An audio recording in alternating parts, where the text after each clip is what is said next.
Persoalan ratik di kawasan Pasar Wadai, Banjarmasin yang sempat ramai dikeluhkan warga turut menjadi perhatian DPRD Banjarmasin. Komisi 3 DPRD Banjarmasin menggelar rapat dengar pendapat bersama Dinas Lingkungan Hidup Banjarmasin untuk membahas penanganan ratik di kawasan Pasar Wadai. Ketua Komisi 3 DPRD Banjarmasin Muhammad Ridho Akbar dalam rapat dengar pendapat jelang tengah hari Kamis 5 Maret 2026. Dinas Lingkungan Hidup menyampaikan telah melakukan pembersihan secara maksimal saban malam, dimulai pukul 21 WITA hingga sekitar pukul 1 dini hari.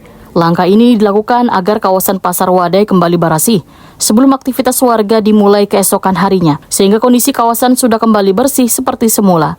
Selain pembersihan rutin, Dinas Lingkungan Hidup juga menyiapkan sarana pendukung nangkaya truk amrol atau bak ratik di sejumlah titik, gasan mempercepat proses pengangkutan. Menurut Muhammad Ridho Akbar, Dewan menilai penanganan ratik kada bisa hanya bergantung pada petugas kebersihan. Pengelola kegiatan, Wan Bubuhan Pedagang juga diminta ikut bertanggung jawab menjaga kebersihan kawasan Pasar Wadai. Muhammad Ridho Akbar meminta Dinas Pariwisata Banjarmasin selaku pengelola Pasar Wadai untuk menginstruksikan pedagang menyediakan wadah ratik di setiap lapak. Dikarenakan hibaknya aktivitas pengunjung wayah berbuka puasa sering meninggalkan sisa makanan wan kemasan di area Pasar Wadai. Dengan adanya ini kita berharap dengan Dinas Lingkungan Hidup kita bersama-sama lah dengan seluruh masyarakat Dinas Lingkungan Hidup, karena sampah ini bukan urusan DLH saja, karena kan kita membuang sampah juga kita yang bertanggung jawab juga. Nah, jadi kita sama-sama lah intinya untuk Banjarmasin yang kita cintai ini agar Banjarmasin kembali bersih seperti dulu yang Pian sampaikan tadi. Dewan Banjarmasin berharap adanya sinergi antara pemerintah,